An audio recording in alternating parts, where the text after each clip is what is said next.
സംസ്ഥാനത്ത് UDFന്റെ പ്രചരണവും പ്രവർത്തനവും മുന്നോട്ട് നയിച്ചത് മുഖ്യമന്ത്രി ഉമ്മൻചാണ്ടിയായിരുന്നു. സംസ്ഥാനത്തുടനീളം ഉറക്കമഴിഞ്ഞ പര്യടനം നടത്തി അദ്ദേഹം പ്രചരണത്തെ മുന്നോട്ട് നയിച്ചു. മുഖ്യമന്ത്രി ഉമ്മൻചാണ്ടിയാണ് ഇന്ന് പോർവഴിയിലൂടെ നമ്മോടൊപ്പം.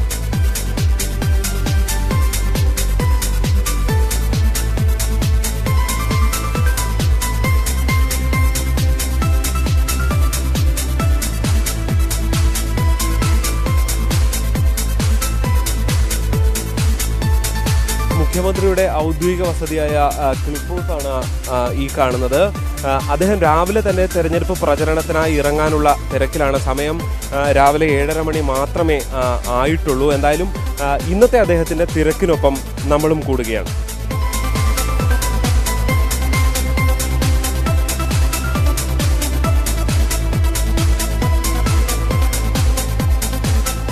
രാവിലെ തിരക്കിലാണോ? തിരക്കിനിടയിൽ ഭക്ഷണമൊക്കെ കഴിക്കാൻ കഴിയുന്നുണ്ടോ? കാറ് വെച്ച് വല്ലതും കഴിക്കും. അങ്ങനെയാണ് ഈ സാധാരണ CM ഭക്ഷണ കാര്യത്തിലൊന്നും അത്ര ഒരു കാര്യമായ ശ്രദ്ധയൊന്നും ഉള്ളതായി കേൾക്കാറില്ല. എങ്ങനെയാണ് ഈ ഒരു തെരഞ്ഞെടുപ്പ് കാലത്ത്? ഭക്ഷണത്തിന് പ്രത്യേകതകളൊന്നുമില്ല. എനിക്ക് എന്താണേലും കഴിക്കും. നോൺ വെജ് ഇപ്പോഴും കഴിക്കുന്നുണ്ടോ? എനിക്ക് പ്രത്യേകിച്ച് വീട്ടിൽ നിന്ന് കഴിക്കുകയാണെങ്കിൽ വെജാണ് എനിക്ക് ഏറ്റവും ഇഷ്ടം. ഇതായിട്ടുള്ള ഈ പലയിടത്തുനിന്നും പുറത്ത് പല സ്ഥലങ്ങളിൽ നിന്നും കഴിക്കേണ്ടി വരുമല്ലോ. അപ്പം അതിലൊരു ബുദ്ധിമുട്ട് തോന്നാറുണ്ടോ? ഞാൻ വളരെ ചെറുപ്പം മുതലേ ഇങ്ങനെ യാത്ര സ്ഥിരമായിരുന്നത് കൊണ്ട് എല്ലാം ശീലിച്ചിട്ടുണ്ട്. അതുകൊണ്ട് തന്നെ ഭക്ഷണത്തിനൊന്നും കിട്ടുന്ന കഴിക്കുക എന്നുള്ളതല്ലാതെ ഇന്നത് വേണം എന്ന് നിർബന്ധമൊന്നുമില്ല. പിന്നെ എനിക്ക് ഏറ്റവും ഇഷ്ടമുള്ളൊരു ഇത് കപ്പയാണ്. അപ്പം അത് ഞാൻ ഇവിടെ ഉള്ളപ്പം വീട്ടിൽ കഴിയുന്നത്ര അഡ്ജസ്റ്റ് ചെയ്യും. ഈ ഒരു തെരഞ്ഞെടുപ്പ് കാലത്ത് എങ്ങനെയാണ്? വലിയൊരു തിരക്ക് കൂടുതലായിട്ട്, കാരണം കുറച്ച് ദിവസം മാത്രമേ കിട്ടിയുള്ളല്ലോ ഒരു പ്രചരണത്തിനൊക്കെ. എനിക്ക് 14 ജില്ലയും തീർക്കാൻ സാധിച്ചു. ഈ 3 ദിവസവും ഞാൻ നേതാക്കന്മാരോടൊപ്പം ഉണ്ടാകുകയും ചെയ്യും. ബാക്കി സമയം ഞാൻ അഡ്ജസ്റ്റ് ചെയ്യും. ഒരുപക്ഷെ തെരഞ്ഞെടുപ്പ് കാലത്ത് ചാണ്ടി എങ്ങനെയാണ്? അച്ഛൻ്റെ ഒരു തെരഞ്ഞെടുപ്പ് കാലത്തെ പ്രവർത്തനങ്ങളൊക്കെ കാണാൻ കൂടെ ഉണ്ടാവാറുണ്ട് പലപ്പോഴും. എങ്ങനെയാണ്? വളരെ ഹെക്റ്റിക്കായിട്ടുള്ളൊരു ഷെഡ്യൂളാണ് മിക്കവാറും എല്ലാ ഇലക്ഷനും കൂടുതൽ പോകാനും ഒക്കെ അവസരം ലഭിച്ചിട്ടുണ്ട്. ഭക്ഷണം കഴിക്കാനൊന്നും കഴിഞ്ഞ ദിവസം എനിക്ക് തോന്നുന്നു കണ്ണൂർ 2 പ്രോഗ്രാം മിസ് ചെയ്യേണ്ടി വരും. യൂഷ്വലി അങ്ങനെ ചെയ്യാൻ പോകത്തില്ല. ഭക്ഷണം പോലും ഉപേക്ഷിച്ചുകൊണ്ടാണ് യൂഷ്വലി അപ്പോഴത്തെ ഇലക്ഷൻ ഷെഡ്യൂൾ ഉള്ളത്. ഒരുപക്ഷെ പിന്നെ ചെറുപ്പത്തിലൊക്കെ എങ്ങനെയായിരുന്നു അച്ഛൻ? അതിനെക്കുറിച്ച് ഒരു തിരക്കിലേക്ക് വരുന്നതിന് മുമ്പ് കുറച്ചുകൂടെ അച്ഛനെ അടുത്ത് കിട്ടിയിരുന്നില്ല? ഞങ്ങൾ ഇങ്ങനെ തിരക്കില്ലാതെ കണ്ടിട്ടേ ഇല്ല. തിരക്കില്ലാതെ കണ്ട ഓർമ്മയില്ല. ഒന്നീ ആളുകളുടെ ഇടയിൽ, അല്ലെങ്കിൽ ആൾക്കാരുടെ പ്രശ്നങ്ങൾ കേട്ടുകൊണ്ട്, അല്ലെങ്കിൽ ഇലക്ഷൻ പ്രതിനിധി, അല്ലാതെ ഞങ്ങൾ കണ്ടിട്ടില്ല. എൻ്റെ സ്കൂളിൽ പോലും വന്നിട്ടില്ല. സിനിമയ്ക്ക് കൊണ്ടുപോവുക അങ്ങനെയുള്ള എന്തെങ്കിലും ഉണ്ടായിട്ടുണ്ടോ ചെറുപ്പത്തിൽ? സാധാരണ 1-2 തവണ വന്നിട്ടുണ്ട്. എന്നല്ലാതെ ഒരു സ്കൂളിൽ പോലും എൻ്റെ PT മീറ്റിങ്ങിനൊന്നും എല്ലാ അമ്മയാണ് വന്നിട്ടുള്ളത്. എൻ്റെ കോളേജിൽ ഞാൻ ഒരു പ്രാവശ്യം പിടിച്ചുകൊണ്ട് പോയതല്ലാതെ ഒരിക്കലും വന്നിട്ടില്ല. CM ഇങ്ങനെയൊക്കെയുള്ള പരാതികൾ സ്കൂളിൽ പോകാൻ പറ്റാതെ ഇതൊക്കെ എങ്ങനെയാണ് CM ഒരു പരിഹരിക്കുന്നത്? ഏറ്റവും ചെറുതായിരിക്കും എന്നെ കാണുമ്പം പേടിച്ച് ഓടുമായിരുന്നു. ഞാൻ ഈ കുടുംബത്തിലെ ഒരു അംഗമായിട്ട് പുള്ളിക്ക് അറിയത്തേ ഇല്ലായിരുന്നു.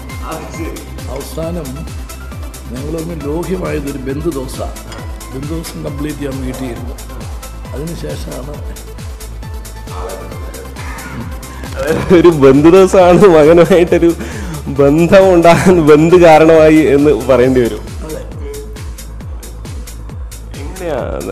CMന്റെ ഒരു തിരക്കിനോടൊപ്പം താങ്കൾ എങ്ങനെയാണ് ഒന്ന് അഡ്ജസ്റ്റ് ചെയ്യുന്നത്? എങ്ങനെയാണ് ഉൾക്കൊള്ളാൻ? തുടക്കകാലത്തൊക്കെ തന്നെ ഈ തിരക്ക് ഉണ്ടായിരുന്നായിരിക്കും. കാലത്ത് മുഖ്യമന്ത്രിയായിരുന്നോണ്ട് അന്നും തിരക്ക, ഇന്നും തിരക്ക. പക്ഷെ എൻ്റെ ആറ്റിറ്റ്യൂഡിൽ വ്യത്യാസമുണ്ട്. ഞാൻ ഒത്തിരി പ്രാർത്ഥിച്ചു, ദൈവത്തിൽ മാറ്റി കുറച്ച് 5% കുടുംബത്തോട് ഒരു നീതി കാണിക്കാൻ ഒന്ന് കൃപ ചെയ്യണമെന്ന് വെച്ചു. 35 വർഷവും പ്രാർത്ഥിച്ചു. ഞാൻ 35 വർഷം പ്രാർത്ഥിച്ചു. പക്ഷെ അതിന് മറുപടി എനിക്ക് കിട്ടിയില്ല. അവസാനം ഞാൻ ദൈവത്തോട് പ്രാർത്ഥിച്ചു, ദൈവമേ എന്നെ നീ മാറ്റാൻ പറഞ്ഞു. അങ്ങനെ 2013 ലാസ്റ്റ് മന്ത്സിൽ ഏതോ ഒക്ടോബർ നവംബർ ആ ദിവസങ്ങളിലാണെന്നാണ് തോന്നുന്നു. എൻ്റെ ഹൃദയത്തിൽ ദൈവം പെട്ടെന്ന് പ്രവർത്തിച്ചു. എന്നിട്ട് ഒരു തോട്ട് തന്നു, നിനക്ക് സ്നേഹിക്കാനൊരു ഭർത്താവ്, നിനക്ക് കാണാനൊരു ഭർത്താവ്, ശുശ്രൂഷിക്കാനൊരു ഭർത്താവ്. അതിന് ശേഷം ഇന്ന് വരെ എനിക്ക് ആ ഹൃദയത്തിൽ ആ ഒരു തേങ്ങലുണ്ടല്ലോ അത് സത്യം. പക്ഷെ അത് അഡ്ജസ്റ്റ് ചെയ്തു. ഞാൻ അഡ്ജസ്റ്റ് ചെയ്ത് ദൈവത്തിൻ്റെ കൃപയുണ്ട്. ദൈവം ഇങ്ങനൊരു കാഴ്ചപ്പാട് എനിക്ക് തന്നു. അതിനുശേഷം എൻ്റെ ഹൃദയം ഇതുവരെ അതിനെക്കുറിച്ച് കലങ്ങിയിട്ടില്ല. വലിയ പരാതികളാണ്. പരാതിയല്ല, ഒരുപക്ഷെ പരിഭവമൊക്കെ ആയിരിക്കും. പക്ഷെ ഇവര് CM എന്തായാലും മാറില്ല എന്നുള്ളത് ദൈവം പോലും തീരുമാനിച്ചു എന്നാണ് പറയുന്നത്. എങ്ങനെയാണ് അക്കാലത്തൊക്കെ ഇത്തരത്തിലുള്ള ഈ പ്രശ്നങ്ങളൊക്കെ എങ്ങനെയാ പരിഹരിച്ചിരുന്നത്? അതായത് പൊതുപ്രവർത്തകര് അവരുടെ കുടുംബത്തിനൊക്കെ ധാരാളം പ്രിവിലേജസ് കിട്ടും. അപ്പം അവരുടെ ഒരു സാക്രിഫൈസ് മറ്റു രീതിയിൽ. ഇപ്പം പഴയ സ്വാതന്ത്ര്യ സമര കാലഘട്ടങ്ങളിലെ അതൊക്കെ എടുത്ത് നോക്കിയാൽ അവരൊക്കെ സഹിച്ച യാതനകളും ത്യാഗവും എത്ര വലുതാണ്. ഞാൻ അതുകൊണ്ട് ആശ്വസിക്കുക. ഞാൻ കൃഷിയുടെ ബാക്ക്ഗ്രൗണ്ടിലുള്ള ആളാണ്. ചെറുപ്പം മുതലേ കൃഷിയായിട്ട് ബന്ധപ്പെട്ട്. എൻ്റെ സ്കൂൾ ഡയറിയിൽ ഫാദറിൻ്റെ ഒക്യുപ്പേഷൻ എഴുതി കൊടുത്തിരുന്നത് ഫാർമറല്ല. അപ്പം എൻ്റെ അടുത്ത് ഞാൻ ചോദിച്ചു എന്ത് എഴുതണം. അപ്പം ഫാർമർ എന്ന് എഴുതി കൊടുക്കണമെന്നത് എല്ലാ പ്രാവശ്യം ഫാർമറാണ്. ഇവിടുത്തെ കപ്പ, ഇവിടുത്തെ പഴം എല്ലാം ഓർഗാനിക്കാണ്. അദ്ദേഹത്തിന് ഇഷ്ടമായതുകൊണ്ട് തന്നെയാണോ ഇവിടെ കുഞ്ഞ് വന്നിട്ട കപ്പ വെച്ച്?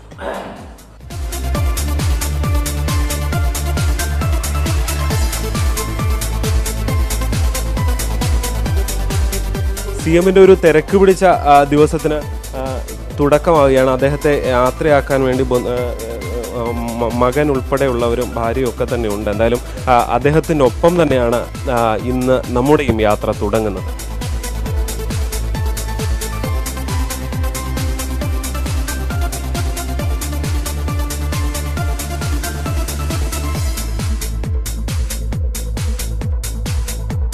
പ്രചരണ സ്ഥലത്തേക്ക് പോകും മുൻപ് ശ്രീകാര്യത്തുള്ള മരണവീട്ടിലേക്കാണ് മുഖ്യമന്ത്രി ഉമ്മൻചാണ്ടി പോയത്.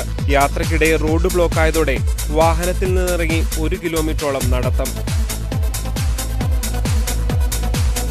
കൗതുകത്തോടെ വഴിയിൽ നോക്കി നിന്നവരോട് കുശലാന്വേഷണവും.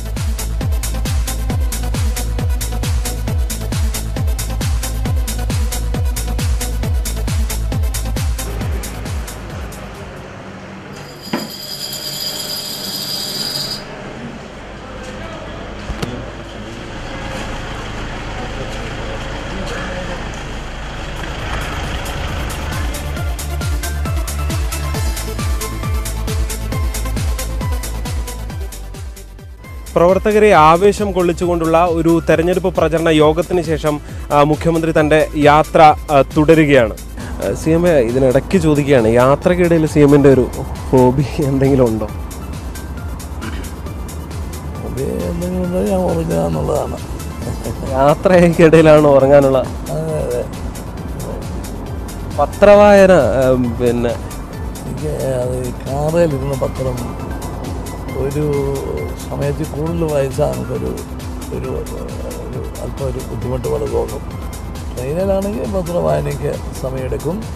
കാറിൽ പിന്നെ എല്ലാ ഒരു പത്രമോ വല്ലോ ഒന്ന് ഓടിച്ച് നോക്കാനെടുക്കുന്നുണ്ട്. അതിൽ കൂടുതൽ ഞാൻ സമയം. രാവിലെ പത്രങ്ങളെല്ലാം നോക്കാറുണ്ടോ? അതാണ് ഇപ്പോൾ ഒരു പ്രശ്നമാണ്. രാവിലെ എണീക്കും. അപ്പം തലേ ദിവസം ഫയൽ നോക്കാൻ പറ്റിയില്ലെങ്കിൽ രാവിലെ 6 മണിക്കാണ് ഫയല് നോട്ടം. അപ്പം പത്രവായനയും ഫയൽ നോട്ടവും 7:30 തൊട്ട് സന്ദർശകർ കാണും. അപ്പോൾ അതിനൊക്കെ ഇടയ്ക്കൊരു